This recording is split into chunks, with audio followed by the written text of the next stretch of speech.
Hey, gun people.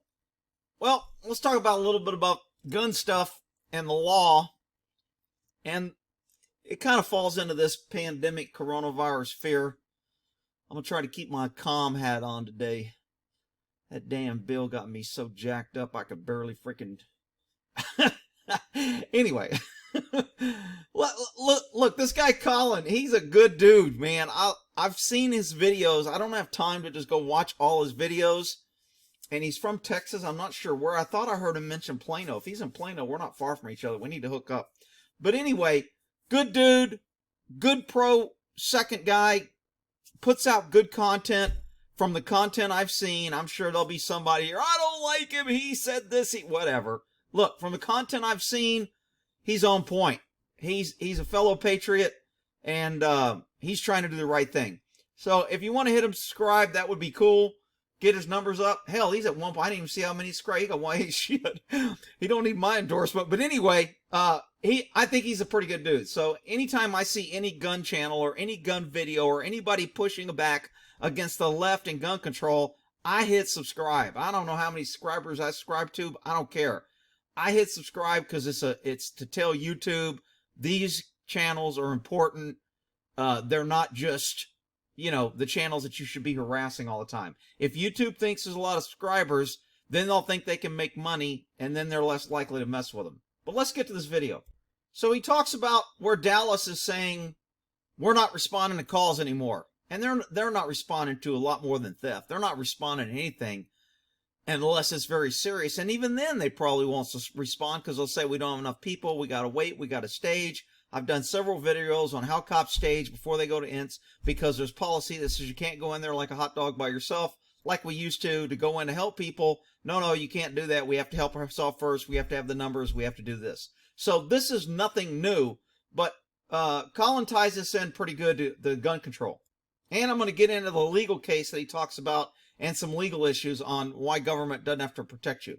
So I'm sitting at home doing the whole quarantine thing, and I get sent this video from a friend of mine. Doug, in fact, in an extreme example of social distancing, detectives here at the Plano Police Department have actually been assigned now to work out of the city's public libraries for the time being because an officer tested positive here. In Dallas, where another officer has been diagnosed with coronavirus, police officers will no longer respond to calls about car break-ins, vandalism, or shoplifting.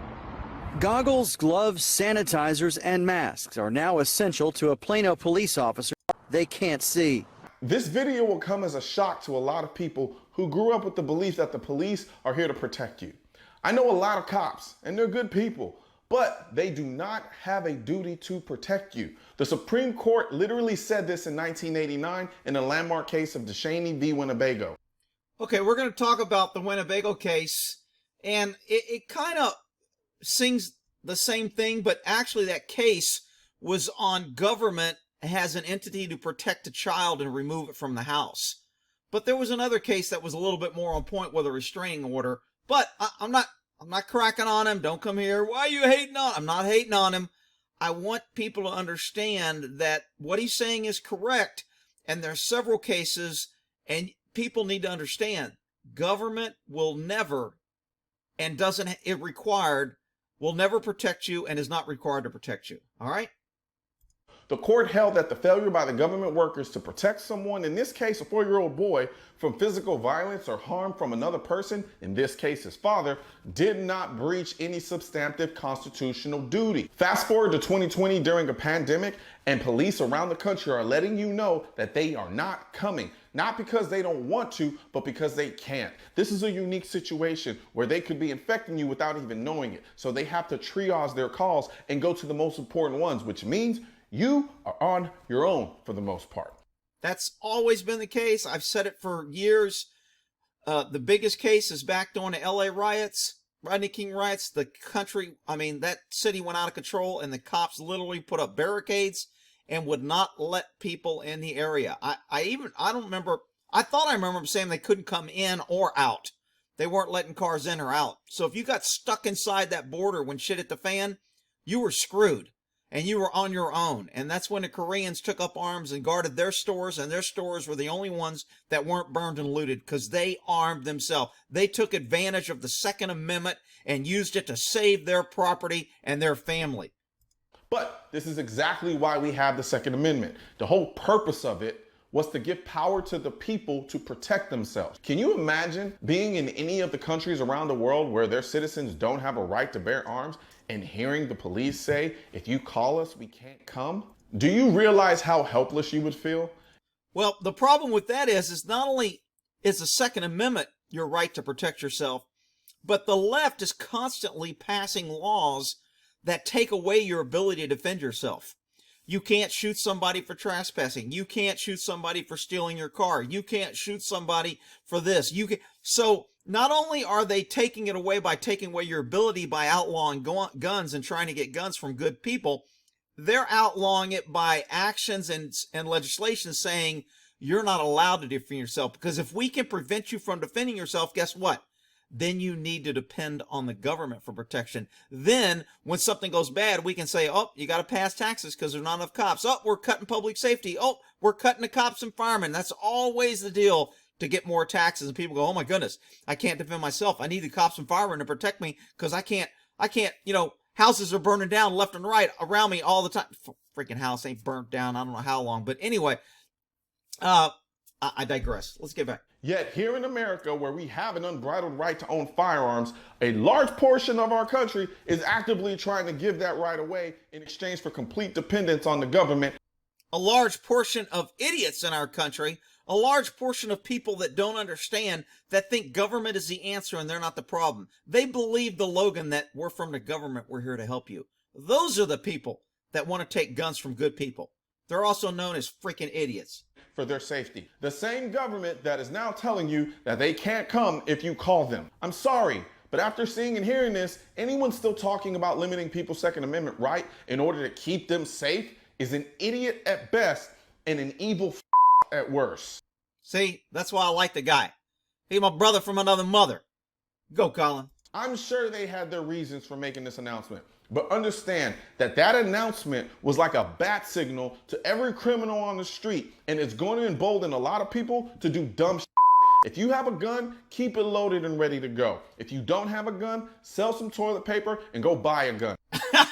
That's a great line. Because as I've said before, and I'll keep saying again and again and again, the only person responsible for your safety is you. Right now, there's a war against the Second. Okay, so let's talk about that case. And he gives his little speech here about, look, he sells shirts. You can get a shirt. I'm sure he's got links to all his little sites there. And throw him a sub. You can like him on Facebook too. He's got a Facebook channel. Let's talk about the case he mentioned. Deshaney versus Winnebago. Department of Social Services. So this wasn't Deshaney against the police force. It was against the Department of Services, which is government. Government as a whole has no duty to protect you. So the Department of Social Services was supposed to take this child. Let's look at the case. So here's a little facts on the case. In 1984, a 4-year-old boy, Joshua Deshaney, became comatose and then profoundly retarded due to traumatic head injuries inflicted by his father. So that means his father beat the hell out of him, who physically beat him over a long period. The Winnebago County Department of Social Services, that's usually DPS, CPS, all the places that are usually supposed to protect kids because they're overworked, because they take kids from good people but just to justify crap, and then they see so many shit homes that they lose their standard and they won't take it. I talk about this as a cop. CPS, Child Protective Service California, hated me because I wouldn't let them bully me into leaving kids in the bad homes. And they always say, well, if you make us take it, we're just going to give it back. We don't have the people. I didn't care. I still took the kid. Because in most states, law enforcement has the power to seize kids and place them in protective custody if we think they're in danger. CPS can't take them. Nobody else can take them.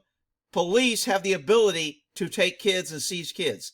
And most cops are too chicken, too scared, too worried about the liability, too worried about I want to make a mistake, and then they get bullied by CPS saying, look, if you take the kid, we're going to let it go, so you might as well not take it. So the cop goes, okay, then I won't take it. Well, I didn't play that shit. I took it. And you know how many kids they gave back? even though they told me they were going to give it back? Zero. They never gave, because they knew the kids shouldn't be in a home. They knew they couldn't justify it. They were just trying to bully me not to take it. So me and CPS will rent. Now, I'm not saying there's not good people at CPS. There were good workers that I knew I could call if I needed some inside or a way to work around one of their stupid rules they come up with, and I'd work with them. But for the most part, they're overworked. They hire quota hires that can't do the job. They do crap work. They need 15 people to do the job of one. It's big government, big growth, and that's why they fail. And they failed this kid just like they fail many kids all the time.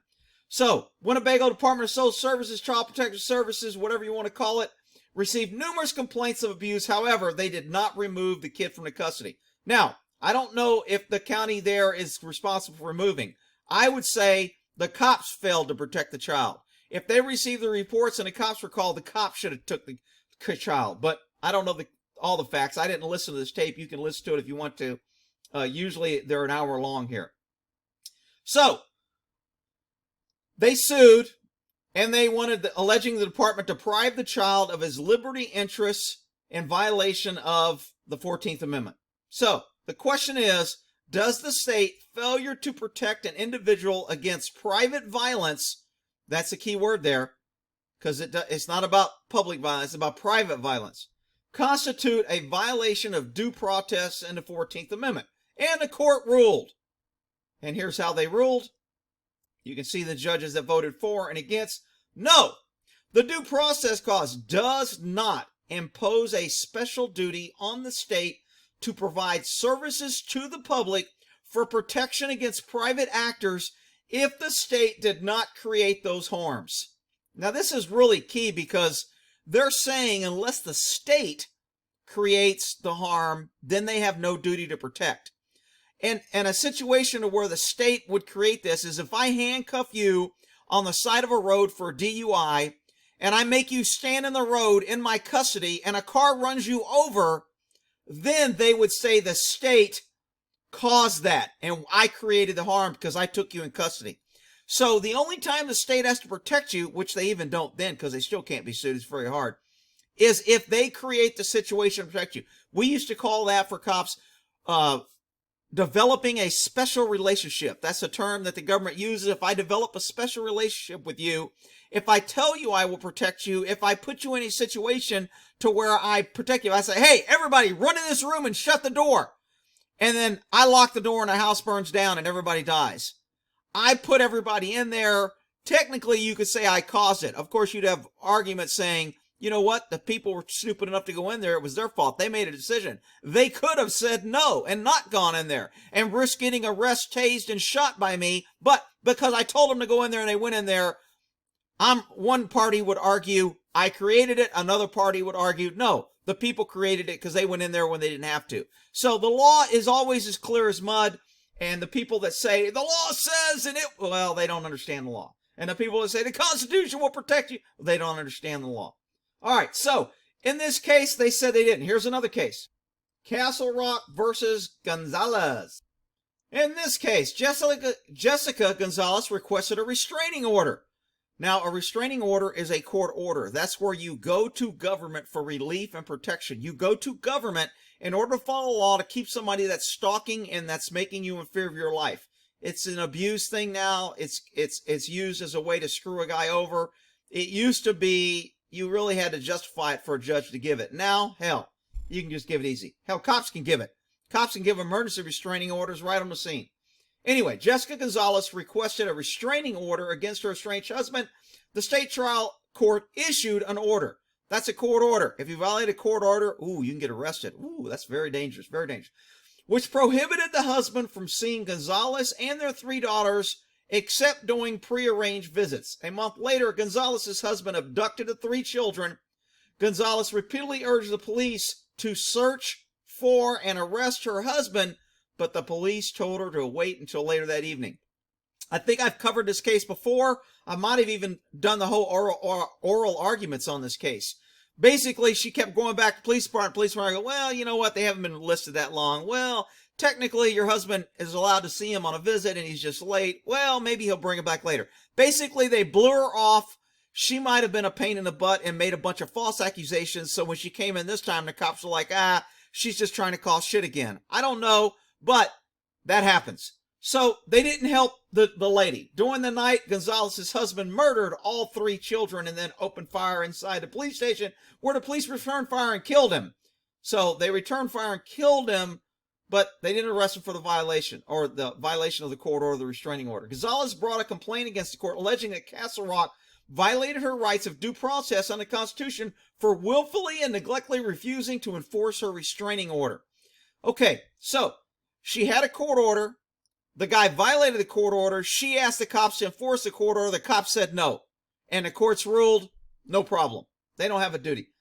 The district court dismissed the complaint, ruling at no principle or procedure Gonzalez's local government failure to enforce a restraining order. On appeal, however, a panel of Court of Appeals of the 10 circuits found Gonzalez had a legitimate procedural due process claim. A rehearing by the full appeal court ruled Gonzalez had a protected property interest in the enforcement of the terms of a restraining order. I agree with them. She went to court. The court gave it. That, to me, the government established a special relationship. They said, we're going to give you this piece of paper to protect you. The court and the government says, we take your gun. You don't need a gun because we have guns and we'll protect you. And you pesky, stupid citizens don't need guns. Therefore, when we take your guns, you need to come to us and we'll give you a protection order. And we have armed police that will enforce that protection order and they will protect you. To me, that's a special relationship. Of course, the court doesn't agree with me, but who am I? And the question was, can a holder of a restraining order, being a procedural due process claim against the government for active or failure to actively enforce the order? And the answer is no. In a 7-2 decision, the Supreme Court ruled that Gonzalez had no constitutionally protected property interest in enforcement of a restraining order and therefore could not claim that the police had violated her rights to due process.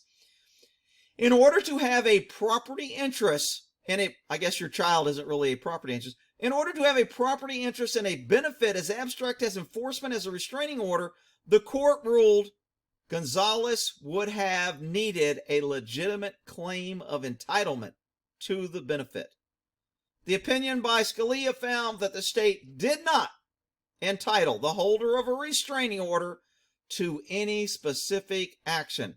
Aren't the liberals always telling women that restraining orders will protect them? And they need to get a restraining order, and you need to have this piece of paper to protect you.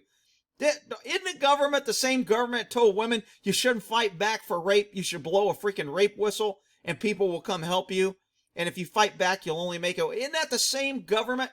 I mean, it's just crazy how the government can convince all these ignorant women that vote for the left that the left cares about women and women's rights and their ability to protect themselves when the left is constantly trying to take away the ability of minorities, women, everybody they claim to love.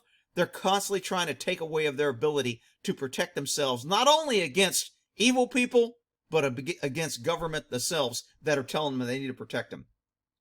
The specific actions taken, discretion of the police. Discretion of the police. Discretion means I don't have to protect you. It means that when I want to protect you, I can, and when I don't want to, I don't have to. Kind of like now. They're saying they're not responding. Kind of like when the LA riots. Kind of like every government collapse. Government always protects government.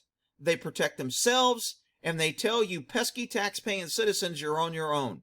Only in good times when it's easy for government to grow in numbers, grow in power, tell you how much you need them, raise your taxes, do they say, we're here to protect you. We're here to protect and serve. Don't worry, government's here. We're here to help you. Yes. So this is another case that did this. There's also another case in a lower court in Warren versus District of Columbia. In 2 separate cases, sued District of Columbia and individual members of the Metropolitan Police Department. Rick, the police are here to protect us. They're our friends. Okay. For negligent failure to provide adequate police services. Meaning that when you pay your property taxes, you're told that you'll have a police department. When you pay your state taxes and all your other taxes, and you're told that you're paying those taxes for government to give you services, you're really entitled to no services. You're only entitled to services when the police department and other government decides that they want to protect you. The trial judges held that the police were under no special legal duty to provide protection to individuals and dismiss the complaints. So as Colin said, cops do not have a duty to protect. He gave one case law. I just gave you 3 others. There's a lot of other situations where cops don't do it. Now, there are some cases where cops have established a special relationship. Normally, if they put you in protective custody, and if you've heard my crazy cop stories, I talk about when I was working witness protection and we put people in witness protection, that's establishing a special relationship. We would transport them. We would give them a place to live. We would stay with them in a hotel. We would sleep in a hotel with them. We would provide them protection 24/7 only until they testified. As soon as they testified, they were on their own. Because once the government's justification for that is, we'll protect you to get you on trial, but the odds are, and previous stats have shown, once you testify, the crooks really don't have a reason to kill you because they normally kill people that testify against them before they testify. Once you testify, there's really no reason to kill you. Therefore, that special relationship ends after you testify. But before you testify, government will protect you then. Sometimes they'll put somebody in protective custody. That's establishing a special relationship. When the government puts you in prison, that is not establishing even though they have guards, prisoners get killed all the time. You can't really sue. They're in government custody. I mean, remember, prisons are a liberal paradise. There's lots of signs, there's lots of restrictions, there's lots of rules. There's signs that says no weapons, nobody's allowed to own a gun. It's a perfect safe place of utopia for the liberal left. They love prisons. They would want the whole country to be a prison because then they could tell you, we'll protect you. We're the government. In a prison, they have government, armed guards, unarmed guards, lots of cameras, jail cells, controls, signs. Everybody's searched before they go in. They're searched so everybody is safe in prison. If you know anything about a prison, you know it's the biggest freaking crime heaven there is. But liberals love it because there's a lot of signs, a lot of government, and a lot of rules. All right, we'll end that there on why government has no reason to protect you. And throw Colin a like on his channel. He's doing good work. We'll end that there.